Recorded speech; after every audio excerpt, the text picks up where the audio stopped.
On April 4, 1968, Martin Luther King Jr. was shot and killed on the balcony of the Lorraine Motel. The official record of the event has always been simple. This was the act of a single racist gunman named James Earl Ray. After Ray pleaded guilty the following year, he was handed a 99-year sentence, and the American justice system officially closed the case. But 30 years later, King's family challenged that conclusion.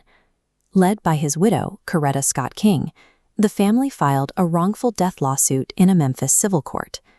The family brought the suit against a local Memphis businessman named Lloyd Jowers. They argued that Jowers was a participant in a high-level conspiracy that framed Ray to take the blame for a coordinated hit. In 1999, after hearing 4 weeks of testimony, a jury reached a unanimous verdict. They agreed with the King family, finding that government agencies were indeed part of a conspiracy to kill Dr. King. To understand how they reached that conclusion, we have to look at the evidence the jury actually saw.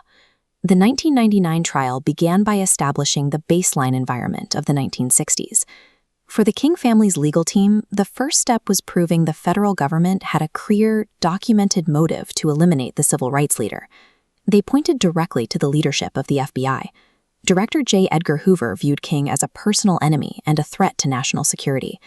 Under the illegal COINTELPRO operation, the Bureau wiretapped King's phones and bugged his private hotel rooms.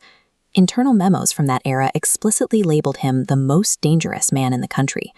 But the harassment went further than surveillance. In 1964, the FBI mailed King an anonymous, threatening letter alongside a recording of his private life, an attempt to pressure him into taking his own life. By presenting these declassified records, the plaintiffs established their first pillar. The United States government already managed an active program designed to neutralize Dr. King. The trial then moved to the tactical environment in Memphis.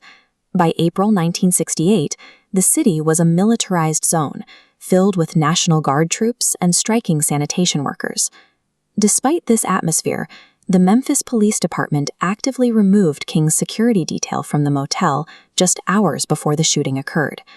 Moments after the fatal shot was fired, an unidentified voice came over a CB radio, broadcasting a fake police chase that diverted squad cars away from the actual escape routes. In 1993, Lloyd Jowers, the owner of a cafe directly behind the Lorraine Motel, went on national television and admitted to his role in the plot. He claimed he received $100,000 from a mafia-connected dealer to facilitate the assassination. This diagram shows the conflicting theories of the shot.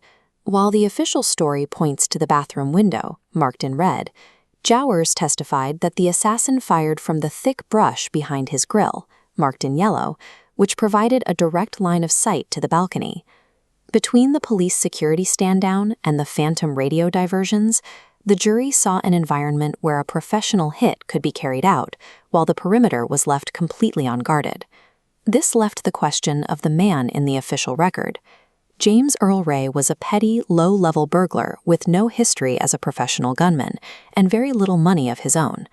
Ray's defense centered on a mysterious handler he called Raoul. He claimed Raoul directed his travel and provided the funds for the rifle, ultimately positioning him as a scapegoat. Ray had only pleaded guilty in 1969 to avoid the death penalty, a decision he made under intense pressure from his legal counsel. He recanted that confession just 3 days later. For the next 30 years, Ray maintained his innocence and repeatedly requested a full jury trial. For the 1999 jury, the profile didn't add up. They found overwhelming reasonable doubt that a petty thief acting alone could have executed the murder and successfully evaded an international manhunt for months. The Memphis verdict forced the federal government to respond. In 2000, the Department of Justice launched its own counter-investigation to review the claims made during the civil trial. The Department of Justice entirely dismissed the jury's findings. Their report concluded that the trial relied on unreliable hearsay, and that Lloyd Jowers was simply a fraud seeking a financial reward for his story. However, this rebuttal faced immediate skepticism. Because the lawsuit accused federal agencies of involvement, many saw the government's investigation as a clear conflict of interest. The King family completely rejected the government's report. Until their deaths, they stood firmly by the verdict of the 1999 jury.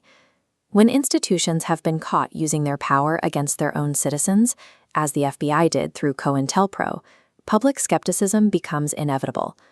In the case of Dr. King, the distrust isn't just a matter of theory, it is a direct result of the government's own documented actions.